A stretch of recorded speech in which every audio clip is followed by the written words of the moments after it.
Hello दोस्तों, एक बार फिर स्वागत है आपका हमारे चैनल पर। और हम जो बात करने वाले हैं वो लॉ एस्पिरेंट्स के लिए सबसे एस्पायरिंग जो एग्जाम होता है, एंट्रेंस एग्जाम होता है, जिसकी सबसे ज्यादा लोग तैयारी करते हैं और सबसे ज्यादा दिया जाने वाला एंट्रेंस एग्जाम, उसकी हम बात यहाँ पे आज करने वाले। Full flashed A to Z, हर एक चीज A to Z सब आपको मिलेगा।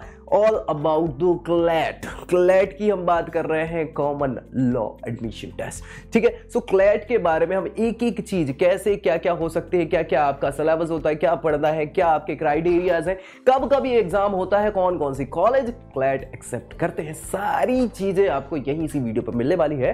थोड़ा सा लंबा हो सकता है वीडियो, लेकिन इसको पूरा जरूर देखना है। क्यों? क्योंकि पूरी जानकारी क्लैट की अगर ये देख ली तो क्लैट के तो आप खुद जानकार हो जाएंगे, दूसरों को बताने लग जाएंगे कि क्लैट क्या होता है।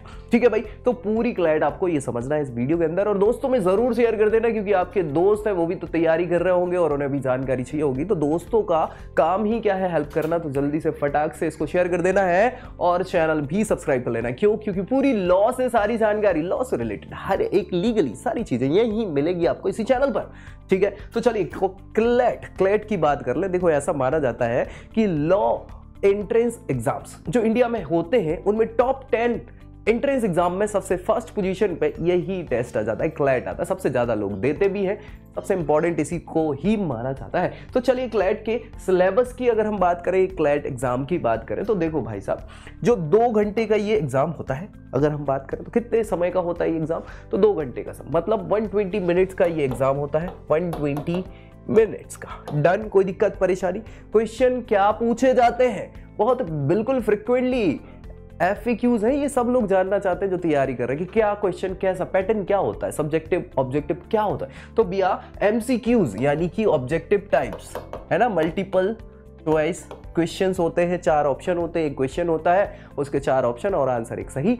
कई बार हो सकता है कि मल्टीपल भी सही हो सकते हैं, डिपेंड करता है क्वेश्चन के ऊपर। तो MCQ बेस्ड ही क्वेश्चंस होते हैं और यहाँ पर टोटल 150 क्वेश्चंस पूछे जाते हैं। कितने? 150 क्वेश्चन होते हैं, 3 अलग अलग सेक्शंस इसके होते हैं। सारी चीजें हम डिस्कस करेंगे। तो 150 क्वेश्चन 2 घंटे में करने होते हैं। और भाई साहब MCQs है, तुक्का भी मार सकते हो है ना। नेगेटिव मार्किंग भी होती है, बिल्कुल मार्किंग स्कीम है, 1 मार्क मिलेगा आपको सही क्वेश्चन पे। ठीक है, और नेगेटिव मार्किंग की बात करें तो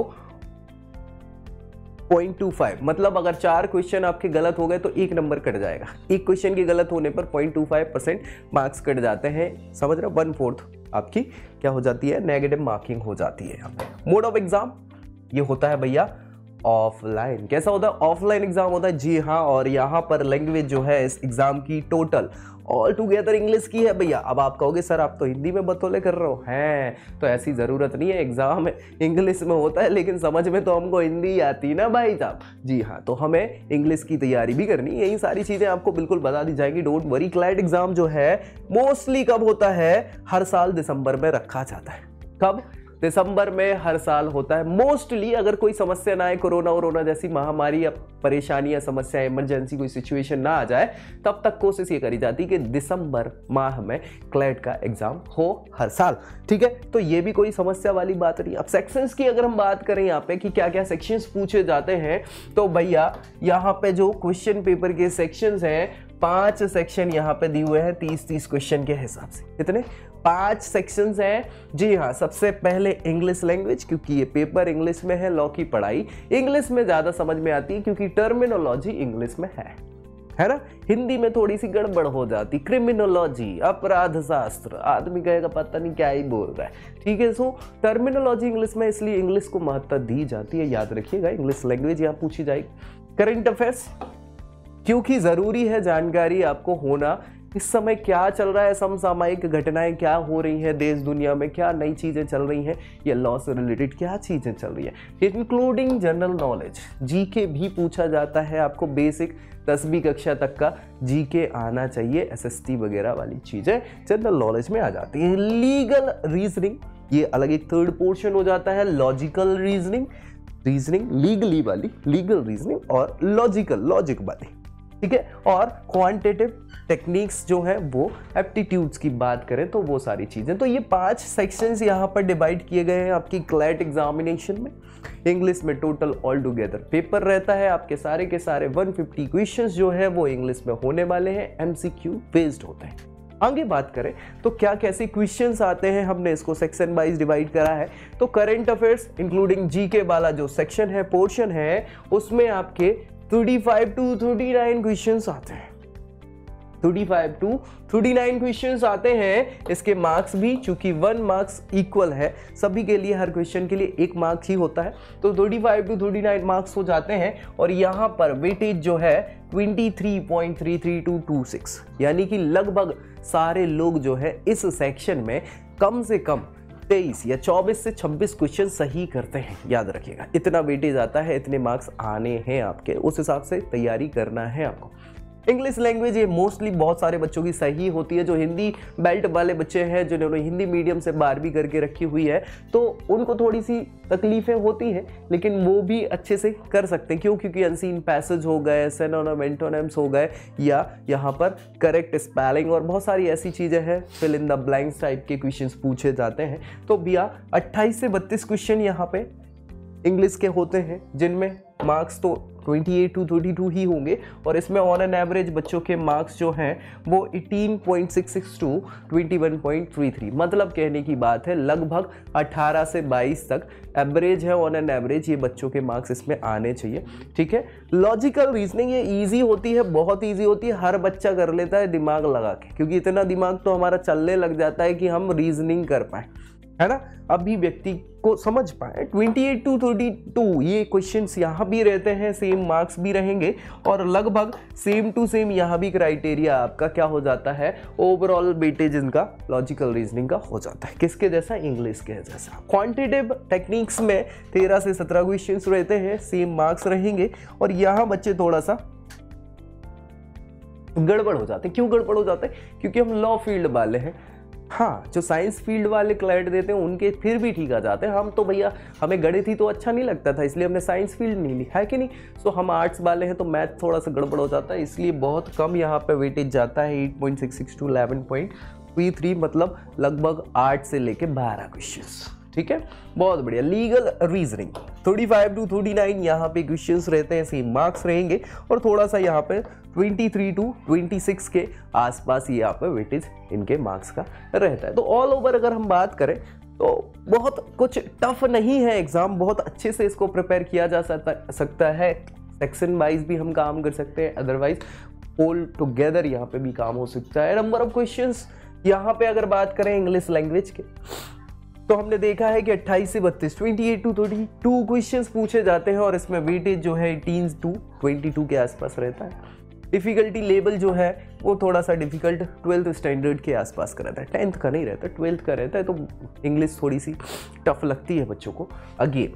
ठीक है, जो इंग्लिश मीडियम वाले हैं उनको ऐसा कोई टफ नहीं लगता है।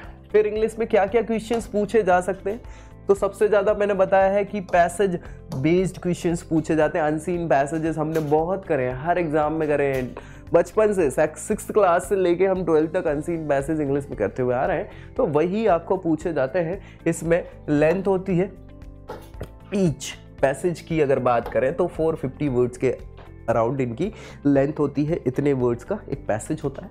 सोर्सेज की बात करें तो ये कहाँ से लिए जाते हैं पैसेजेस, तो याद रखिएगा ये कंटेम्प्ररी और historically significant fiction, non fiction writing हो सकती है। मतलब जो आजकल हो सकता है कोई मुद्दा चल रहा हो, न्यूज़पेपर का ही कोई सीधा आर्टिकल छाप दिया जाए, बिल्कुल हो सकता है। इसीलिए बोला है कि करंट अफेयर्स थोड़ा सा पढ़ते रहना है। ठीक है, एस्टिमेटेड टाइम अगर बात करें इसको सॉल्व करने के लिए, तो 5 से 7 मिनट का टाइम लग जाता है। क्वेश्चंस जो होते हैं वो यहाँ पे सीरीज ऑफ क्वेश्चंस होते हैं, मतलब एक पैसेज में 4 से 5 क्वेश्चन हो सकते हैं, 3 क्वेश्चन हो सकते हैं, तो उसके हिसाब से ये क्वेश्चंस होते हैं एक पैसेज में। मेरा तो मानना है, देखो अगर इंग्लिश बहुत अच्छी नहीं है, हिंदी मीडियम वालों की अगर बात करें, तो वो पैसेज पे ज़्यादा फोकस करते हैं, क्योंकि उनके मार्क्स वहाँ जल्दी आ जाते हैं, बहुत ईजी सा होता है। ठीक है, बस पढ़ना समझना आना चाहिए, तो इस पर फोकस आपको भी करना है। इनकेस अगर नहीं समझ में आए तो स्किल टेस्टिंग, स्किल्स आपकी कैसे टेस्ट की जाती है इंग्लिश में, तो भैया यहाँ पर कॉम्प्रिहेंशंस और लैंग्वेज स्किल्स के कुछ क्वेश्चंस होते हैं। ग्रामेटिकल वाले करेक्ट करना है, ability to read and comprehend the argument and views point discussion, in the passage, passage में क्या क्या पूछ सकते हैं, उनका क्या व्यू है, क्या टाइटल लग रहा है, इसको क्या कहना चाह रहे हैं, ये सारी क्वेश्चन यहाँ पूछ सकते हैं। Capacity to draw interference and conclusion, आपको कंक्लूड करना है कि ये कहना क्या चाह रहा है भैया, इस पैसेज में किस चीज की बात चल रही है, क्या टाइटल हो सकता है, किस चीज पे बात चल रही है, वो सारी चीजें आपको, वो कैपेसिटी हो। Ability to summarise a passage, summary भी देना है, वो तो हमको आता है ना, हम क्वेश्चंस के आंसर समरी में ही दे देते हैं। The ability to compare and contrast various argument and view points, आपको अलग अलग आर्ग्यूमेंट और व्यूज देखने हैं, उन पे डिस्कस करने हैं। तो ये आपकी समझ इतनी हो जाए पैसेज को लेके, तो कोशिश करिएगा पैसेज जितने ज़्यादा हो पाए आपकी नज़रों से गुजरे, पढ़ते जाएं उसको, तो आपको आदत में आ जाएंगी चीज़ें। Comprehension of words and phrases, तो वर्ड्स और फ्रेजेस को देखना है, उनके बारे में जानकारी रहे तो अच्छा है। कई बार इनसे ही सीधा क्वेश्चन पूछ लिया जाता है कि व्हाट दिस वर्ड मीन, इस पैसेज में ये पर्टिकुलर वर्ड आया था, इसका क्या मतलब हो रहा है, तो ऐसे क्वेश्चंस पूछ लिए जाते हैं, इसलिए कोई समस्या नहीं है, उसको अच्छे से करिएगा। क्वेश्चन एरियाज की अगर हम बात करें यहाँ पे, तो अलग अलग टॉपिक्स हो सकते हैं, टेक्निकल, साइंटिफिक मैटर्स। इसके अलावा कोई नॉलेज की ज़रूरत इसमें है नहीं कि इनकी बिल्कुल ज़रूरत हो, क्योंकि पैसेज में सब लिखा रहता है, उसी से संबंधित क्वेश्चन आते हैं, तो अलग से कोई ज़रूरत नहीं। मान लो साइंस का आ गया और आप कहो कि हम तो साइंस की फील्ड के नहीं है, मेरे को नहीं आ रहा, क्या करूं मैं, तो ऐसी बिल्कुल ज़रूरत नहीं है कि साइंस आनी चाहिए पैसेज को लिए। पैसेज में ही साइंस के बारे में सारी चीज़ें लिखी होती है और उसी से रिलेटेड क्वेश्चंस आते हैं, बस आपको समझ में आना चाहिए, इतनी समझदारी रखना है, पैसेज पढ़ना है, उसको समझना है, उसके क्वेश्चन पट से बनने वाले हैं, ठीक है, गारंटेड, सच्चाई है ये। 5 में से 4 क्वेश्चन हर एक सिंपल व्यक्ति के जो पैसेज पढ़ लेता है वो सही हो जाता है, ये सच्चाई है, उसको बिल्कुल मत छोड़िएगा। अगर आप सोचो कि टाइम कंज्यूम कर रहा है ज़्यादा, तो बिल्कुल मत ऐसा सोचिएगा। चलिए इंपॉर्टेंट टॉपिक्स की बात कर लें, तो करेक्टिंग, इनकरेक्टिंग ग्रामेटिकल या ग्रामर सेंटेंसेस, जी हाँ, ये सबसे इंपॉर्टेंट हो जाता है। इसको हमें बचपन में ग्रामर क्यों सिखाई जा रही है, इसीलिए सिखाई जा रही है। तो ग्रामर आपको आती होगी कि आपको सेंटेंस करेक्शन आना चाहिए कि कौन सा सेंटेंस गड़बड़ है। 4 ऑप्शन देंगे, उसमें से एक कोई गड़बड़ हो सकता है, ज़रूरी नहीं कि हो सकता है नहीं हो कोई गड़बड़, तो ऑप्शन में रहता है कि गड़बड़ है कि नहीं है, कि ये पर्टिकुलर है, वो सारी चीज़ें आपको समझ में जाएंगी। सिनोनिम, एंटोनिम्स, समानार्थी बोलते हैं ना, पर्यायवाची, और विरोधाभासी जिसको विलोम शब्द बोलते हैं, तो वो हो जाता है यहाँ पे। टेंसेस तो हमें भैया बड़ी टेंशन दी है। एक हमारे मित्र हुआ करते थे बचपन में, वो टेंस पढ़ते थे, कोचिंग पढ़ते थे, तो वो टेंस एक कॉपी में अलग से लिखते थे, तो उसको बोलते थे हमारी टेंशन की कॉपी, क्योंकि उसमें टेंस थे, ठीक है। तो टेंस, ठीक है। फिल इन द ब्लैंक्स बहुत इंपॉर्टेंट है, आर्टिकल्स आ जाते हैं और ऑप्शंस मिल जाते हैं यहाँ पे, सबसे ईजी लगता है। स्पॉटिंग ग्रामेटिकल एरर्स, जो भी ग्रामर में एरर्स है उसको आपको स्पॉट करना है, देखना है। वैसे लोगों की गलतियां तो हम बड़ी जल्दी स्पॉट कर लेते हैं, वैसे ही हमें यहाँ ग्रामर में भी क्या करना है, एरर्स को फाइंड करना है, और बस हो गया काम। एक्टिव पैसिव वॉइसेस भी कई बार हमें ग्रामर में सिखाए जाते हैं, लगभग हर ही जगह सिखाए जाते हैं। तो एक्टिव का पैसिव, पैसिव का एक्टिव, ये तो कर लेते हैं ना, हाँ, बड़ा इजी लगता है। तो बहुत ज़्यादा वास्ट कोई सिलेबस इंग्लिश का है नहीं, बड़े अच्छे से आप इसको कवर कर सकते हो और बहुत अच्छे मार्क्स इंग्लिश में आप ला सकते हो। क्लैट के एग्जामिनेशन में कहीं से समस्या नहीं है, इसका वेटेज थोड़ा अच्छा है क्योंकि क्वेश्चंस भी अच्छे हैं। नेक्स्ट हम बात करें करंट अफेयर्स और जनरल नॉलेज की बात करें, तो भी इसमें क्या है, 35 से 39 क्वेश्चंस पूछे जाते हैं और इसका वेटेज भी अच्छा है, 23 to 26, है ना। जी हाँ, तो टाइप ऑफ क्वेश्चंस की बात करें तो पैसेज बेस्ड क्वेश्चन यहाँ भी पूछे जाते हैं करंट अफेयर्स से रिलेटेड, और सेम टू सेम 450 वर्ड्स का हो गया। और यहाँ पे अलग अलग सिनेरियोज आपको मिल सकते हैं, सोर्सेस अलग अलग हो सकते हैं, फिक्शन, नॉन फिक्शन, कुछ भी हो सकता है, ठीक है। ऐसी कोई ज़रूरत नहीं है प्रायरली हमें वो सब्जेक्ट आना चाहिए। पैसेज में तो कभी ऐसी ज़रूरत नहीं होती है। यहाँ पर एक पैसेज को सॉल्व करने के लिए 5 से 7 मिनट का समय लगता है और नंबर ऑफ क्वेश्चन एक पैसेज से पूछे जा सकते हैं, 3, 5, 7 जो उनको लग जाए, वैसे जनरली 5 पूछे जाता है, ठीक है। स्किल टेस्टेड में इसमें क्या स्किल टेस्ट करी जाती है, वही सेम टू सेम इंग्लिश वाली जो हम सोच रहे हैं कि भाई यहाँ पे करंट अफेयर्स का आपको नॉलेज है कि नहीं, जनरल नॉलेज आपको आता है कि नहीं आता है, उस समय में कंटेम्प्रेरी इवेंट्स, नेशनल इंटरनेशनल क्या चल रहा है, राज्य में क्या मुद्दे चल रहे हैं, देश में क्या चल रहा है और विदेशों में क्या चल रहा है, वो आपको पता हो। आर्ट एंड कल्चर के बारे में थोड़ी जानकारी हो क्योंकि आपने पढ़ा ही है। इंटरनेशनल अफेयर्स, ऑब्वियस सी बात है हमें अंतर्राष्ट्रीय जानकारी भी होनी चाहिए क्योंकि कानून तो हमें अंतर्राष्ट्रीय भी पढ़ने हैं ना, लॉ की पढ़ाई करनी है। हिस्टोरिकल इवेंट, है ना, जो भी भैया कंटिन्यूइंग सिग्निफिकेंस वाला हो, हिस्टोरिकल हिस्ट्री के बारे में आपको जानकारी रहे। इसके अलावा क्वेश्चन एरियाज की बात करें तो बहुत सारी न्यूज़ से क्वेश्चंस बन जाते हैं क्योंकि अलग अलग न्यूज़ जो चल रही है ना, कंटेम्प्रेरी, कुछ भी हो सकता है। समकालीन भारत में अभी कुछ भी हो रहा है, पीएम मोदी ने क्या किया, उनकी कोई पॉलिसी आ गया, उस पर ही कोई पैसेज बना दिया कि भैया ये व्यक्ति ऐसा ऐसा ऐसा इन्होंने किया, अब बताओ इसका क्या आपका हो सकता है, बिल्कुल आ सकते हैं क्वेश्चन न्यूज़ से रिलेटेड। जर्नलिस्टिक, सोर्स से मतलब जर्नल से रिलेटेड कुछ भी आ सकते हैं, बहुत सारे नॉन फिक्शन राइटिंग में क्वेश्चन पूछ लिया जा सकता है। ठीक है, इससे आपकी बस अंडरस्टैंडिंग की डेप्थ पूछना चाहते हैं कि कितनी डेप्थ में आप समझ पाते हो, कितनी गहराई है आपकी सोच में, कहाँ तक गहरे जा सकते हो, कितने गहराई में पानी में उतर सकते हो। ये सारी चीज़ है अंडरस्टैंडिंग को लेके, पैसेज को लेके। ठीक है, और यहाँ पर फैक्ट, ट्रिविया बेस्ड नॉलेज, है ना, ये सारी चीज़ें इवेंट्स की या इश्यूज़ की पूछी जा सकती है। तो बहुत इंपॉर्टेंट है ये और बहुत सिंपल है, ऐसा कोई मतलब बहुत अलग नहीं है। और क्या क्या है अभी यहाँ क्वांटिटेटिव टेक्निक्स की बात कर लें तो भाई 13 से 17 क्वेश्चन है, 8 से 12 के आसपास वेटेज है और 10th स्टैंडर्ड का डिफिकल्टी लेवल है, कोई बहुत ज़्यादा नहीं है। 10वीं कक्षा तक तो हमने सभी ने मैथ्स पढ़ी हुई ना, तो वही पूछा जाता है कि क्या भैया प्रॉफिट हो सकता है ना, क्या यहाँ पे इंटरेस्ट निकल सकता है ना।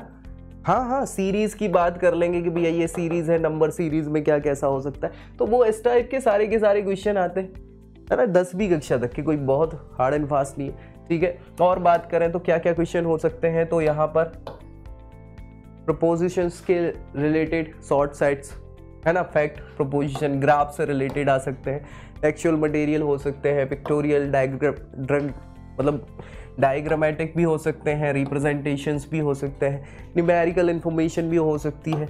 इसके अलावा यहाँ पर अलग अलग सीरीज के क्वेश्चंस भी पूछे जा सकते हैं। इसमें हमें क्या पता करना होता है, स्किल क्या, आप ये देखना क्या चाह रहे हैं। तो देखो यार, हमेशा से याद रखना, मैथ हमें जोड़ना, घटाना, गुणा भाग, ये बेसिक सी चीज़ें हैं जो हमें बचपन में सिखा दी जाती हैं। आपकी बस इसी कैपेसिटी को देखते हैं कि आप कितना क्या तेज़ी से कर लेते हो। क्यों कर लेते हैं, क्योंकि लॉ की फील्ड में भी दिमाग तो लगाना है, चीज़ें रट लेने से काम नहीं होगा, आपको दिमाग लगाना है। और दिमाग चलता कब है, जब हर प्रकार से हमारा दिमाग खुला हो, हर फील्ड में हम कोशिश कर सकते हैं, हमारा दिमाग चल सकता है। तो वही चीज़ आपकी यहाँ पर स्किल को टेस्ट करना होता है कि यहाँ पे क्या देखते हैं कि भैया वो किसी चीज़ को डेराइव कर सकते हैं, इन्फॉर्मेशन हो, मैनिपुलेट करना है चीज़ों को इधर उधर, हाँ लॉ में करना ही होता है ना, न्यूमेरिकल इन्फॉर्मेशन को इधर उधर पुट अप कर सकते हो कि नहीं, सेट कर सकते हो कि नहीं।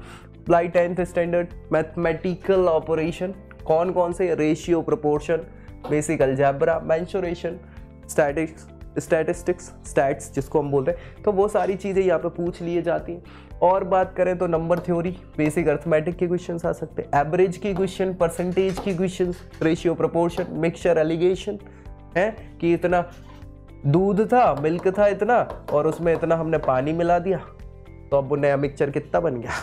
तो ये ऐसी क्वेश्चन पूछ लिए जाते हैं। टाइम एंड वर्क, एक व्यक्ति क्या करता है कि एक दिन में 10 घंटे काम करता है और वो अपना पूरा काम करने में 2 दिन ले लेता है, दूसरे व्यक्ति को 6 दिन लग जाते हैं, तो ये कितना काम कर रहा है, कौन कैसे काम कर रहा है। तो टाइम एंड वर्क की क्वेश्चन आ जाते हैं। टाइम, डिस्टेंस, स्पीड की बात चल जाती है कि भैया एक व्यक्ति बड़ी तेज़ी से स्कूल जा रहा था, दौड़ते भागते हुए जा रहा था, 1 घंटे में पहुंचा। एक दिन उसको रास्ते में दोस्त मिल गया तो वो 2 घंटे में पहुंचा। तो क्या है, स्पीड क्या थी, कैसे क्या चल रहा था, तो ऐसे क्वेश्चन पूछ लिए जाते हैं। फ्रैक्शन हो गया, इक्वेशंस हो गए, है ना, मॉनेटरी इवेल्युएशंस हो गए, प्रोबेबिलिटी, ये क्वेश्चन पूछ ली जाती हैं कि भैया 2 गेंदें लाल रंग की हैं, 2 गेंदें नीले रंग की है, तो अब बताओ कि हम अगर 2 बॉल निकालें तो इससे कैसी प्रोबेबिलिटी रहेगी कि 2 एक ही कलर की बॉल है। तो प्रोबेबिलिटी के हो जाते हैं, परमुटेशन, कॉम्बिनेशंस हो सकते हैं, सारी चीज़ें हैं। तो ये सारे के सारे बेसिक 10वीं कक्षा तक के आपको यहाँ पर एप्टीट्यूड से रिलेटेड क्वेश्चन पूछे जाते हैं। रीजनिंग की बात करें, लीगल रीजनिंग इंपॉर्टेंट हो जाती है क्योंकि लीगली हम वर्क करने वाले हैं। 35 to 39 क्वेश्चन यहाँ बन जाते हैं और इसका भी अच्छा खासा वेटेज है, 23 to 26% difficulty level 12th standard का है ना, 10th का नहीं है, 12th का है। जी हाँ, क्वेश्चंस क्या पूछे जाएंगे, पैसेज बेस्ड, वही सेम चीज़ है। यहाँ पे पैसेज 450 वर्ड्स का हो सकता है और यहाँ पर सिचुएशंस फैक्ट से रिलेटेड हो सकती है, अलग अलग, है ना, लीगल मैटर्स से रिलेटेड हो सकती है, पब्लिक पॉलिसी को लेके क्वेश्चंस पूछे जा सकते हैं। और यहाँ पर थोड़ी सी जानकारी आपको लॉ की पहले ही होनी चाहिए, तब जाके ये लीगल रीजनिंग आप अच्छे से कर सकते हैं। तो 11th 12th में जिन्होंने भी हाँ लॉ से रिलेटेड फील्ड चूज़ करी है उनको थोड़ा सा प्रॉफिट इसमें हो जाता है। अगेन जो करना चाहते हैं वो तैयारी कर लेते हैं तो उनको भी अच्छे मार्क्स आ जाते हैं। यहाँ पर अलग अलग क्वेश्चन जनरल अवेयरनेस के, कंटेम्प्रेरी लेवल के, लीगली और अलग अलग इश्यू से रिलेटेड, जो आपको अलग से क्या करें, जनरल प्रिंसिपल और पोजीशन, किससे रिलेटेड, लॉ से रिलेटेड, है ना, या फैक्ट से रिलेटेड सिनेरियोज प्रोवाइड कराए जाते हैं। एस्टिमेटेड टाइम की अगर बात करें कितना समय लग जाता है, तो बहुत ज़्यादा नहीं, वही सेम पैसेज में जितना लगता है 5 से 7 मिनट का। क्वेश्चन जो है वो आपको सीरीज वाइज हो सकते हैं, 5 क्वेश्चन पूछ लें एक ही पैसेज से। स्किल क्या देखना चाहते हैं, ये देखना चाहते हैं कि भैया कितने समझदार हो लीगली आप, यहाँ पर रूल्स और प्रिंसिपल्स के सेट को कैसे आप चेक कर पाते हैं, क्या क्या आपको प्रिंसिपल अप्लाई करने हैं अलग अलग फैक्ट की सिचुएशन में, कैसे आप वर्क करते हैं। अंडरस्टैंड करना है कि कैसे क्या क्या रूल्स एंड रेगुलेशंस हैं, प्रिंसिपल्स हैं, उनको आगे पीछे ऊपर नीचे अल्टर कर दिया जाए, चेंज कर दिया जाए, तो क्या क्या चेंजेस हो सकते हैं अलग अलग फैक्ट में उन सिचुएशंस बेस्ड में।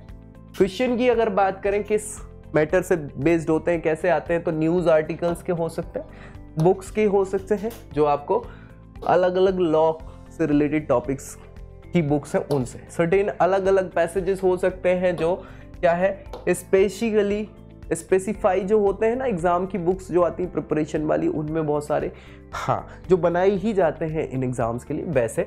और कैंडिडेट को यहाँ पर फैक्ट्स, एप्लीकेबल रूल्स, इन सारी चीज़ों को देखना होता है। 2019 की प्रपोजिशन फैक्चुअल कंटेंट वर क्लैरिटी प्रेजेंटेड, यहाँ पर क्लैरिटी हो आपको फैक्ट एंड सारी एप्लीकेशन रूल्स इत्यादि की नॉलेज होना चाहिए लॉ का, ये भी देखा जाता है इसमें। और साथ ही साथ जितने भी क्वेश्चन है कॉन्ट्रास्ट प्रेजेंट टू द, आप में कितनी क्या तवज्जो आप दे रहे हो, लॉ को कितनी समझ रखते हैं, वही सारी चीज़ों को टेस्ट यहाँ पे इसके माध्यम से किया जाना होता है।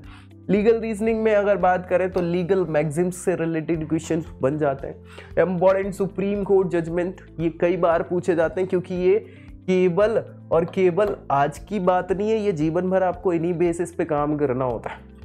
लीगल जी के पता होना चाहिए, इंडियन कॉन्स्टिट्यूशन, ये तो अपने आप में इंपॉर्टेंट है ही।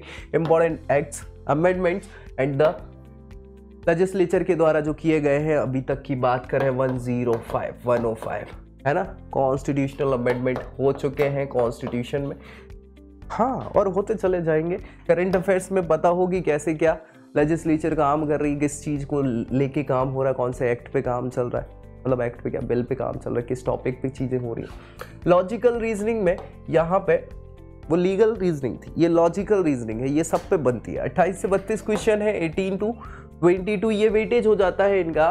और यहाँ पर पैसेज बेस्ड हो सकते हैं, यहाँ पर 300 वर्ड के ये पैसेज हो सकते हैं, और अलग अलग सीरीज में क्वेश्चन उस पैसेज से पूछे जा सकते हैं। क्या ये पता करना चाह रहे हैं इससे, तो ये देखना चाहते हैं कि भाई आर्ग्यूमेंट अगर कोई मिले, क्योंकि आपको लीगल फील्ड में आर्ग्यूमेंट ही करने हैं, प्रमाइसेस हो, अलग अलग कंक्लूजन्स निकल सकते हैं, क्या हो सकता है, यहाँ आर्ग्यूमेंट्स के सेट्स को देखना है, इस पैसेज में से कौन से हो सकते हैं, क्रिटिकली एनालाइज करना है, पैटर्न्स क्या क्या बन सकते हैं रीजनिंग के, और अलग अलग प्रकार से आप कैसे कंक्लूजन निकाल सकते हैं अलग अलग प्रमाइसेस पे। इसके अलावा यहाँ पे क्या करने की बात करी हुई है, पैसेज को अप्लाई करना है अलग अलग सिनेरियो में, अलग अलग सिचुएशंस में कैसे कर सकते हैं आप। साथ ही साथ यहाँ पर रिलेशनशिप भी ड्रॉ करनी है, एनालॉजीज देखनी है, आइडेंटिटी, कॉन्ट्रडिक्शंस, इन सारी चीज़ों को आपको क्या करना है, देख के चलना है। तो इसीलिए ये क्वेश्चंस आपके लीगल रीजनिंग के लीगल रीजनिंग के पूछे जाते हैं। वैसे लॉजिकल रीजनिंग की बात है, ये सच्चाई तो ये है। सोर्स यहाँ पर क्या हो सकते हैं, ओपिनियन, एडिटोरियल पीसेस, किसके, न्यूज़पेपर के, ठीक है। इसके अलावा मैगजीन्स में भी मिल सकते हैं, अलग अलग एसेज हो सकते हैं, फिलॉसफी जो है अलग अलग मोरल फिलॉसफी, उनके भी कुछ पैसेजेस हो सकते हैं, अलग अलग बुक्स में भी बहुत सारे पैसेजेस दिए हो, उनको भी देख सकते हो आप। तो ये सारी चीज़ें हैं।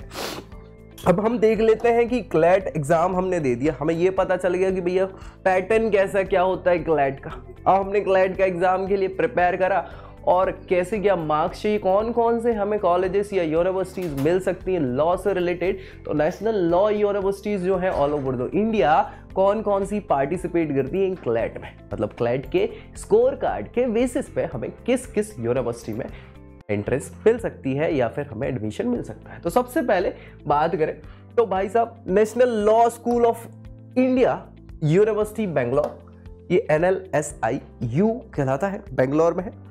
इसके अलावा national academy of legal study and research university of law Hyderabad, इसको नालसार बोलते हैं, national academy of legal study and research university of law Hyderabad.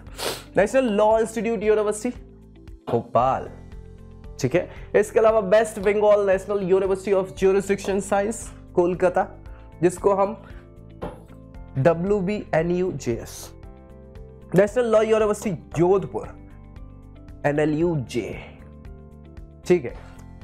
Hidayatullah national law university Raipur HNLU। इसके अलावा Gujarat national law university Gandhinagar GNLU। Doctor Ram Manohar Lohia national law university Lucknow RMLNLU। Rajiv Gandhi national university of law Patiala RGNUL। Chanakya national law university ये पटना में है CNLU। National university of advance legal study Kochi NUALS। इसके अलावा national law university Cuttack जो उड़ीसा में है NLUO। National university of Study and Research in Law Ranchi NUSRL। National law University and Judicial Academy Guwahati Assam में है NLUJAA। Damodaram Sanjivayya National law University Visakhapatnam. इसके अलावा Tamil Nadu National law School Tiruchirappalli, ठीक है TNNLS। Maharashtra National law University Mumbai MNLU। Maharashtra National तो हो गया, ये नागपुर वाली है, वो मुंबई की थी। ये यहां Maharashtra National law University Aurangabad वाली। Himachal Pradesh National law University. इसके अलावा Dharamshala National law University Jabalpur, sorry Dharmashastra है, ठीक है। Doctor BR Ambedkar National law University Rai Sonipat, ठीक है। ये सारी की सारी नेशनल लॉ यूनिवर्सिटी है जिनमें आप एडमिशन क्लाइंट के बेसिस पे ले सकते हैं। अब बारी है किस चीज की, कोई भी डाउट इसके आसपास और कुछ भी बच गया हो कमेंट जरूर कर दीजिएगा, और बाकी सारी जानकारी हम आगे लॉ से रिलेटेड, लीगल फील्ड से रिलेटेड देने वाले हैं, तो चैनल को सब्सक्राइब कर लेना ताकि पूरी तैयारी आपकी यही लॉ से रिलेटेड हो पाए। तो मिलेंगे अगले वीडियो पे अगली जानकारी के साथ, तब तक के लिए जय Hind. I hope you like this video. For more such videos, keep watching our channel and do not forget to like, share and subscribe.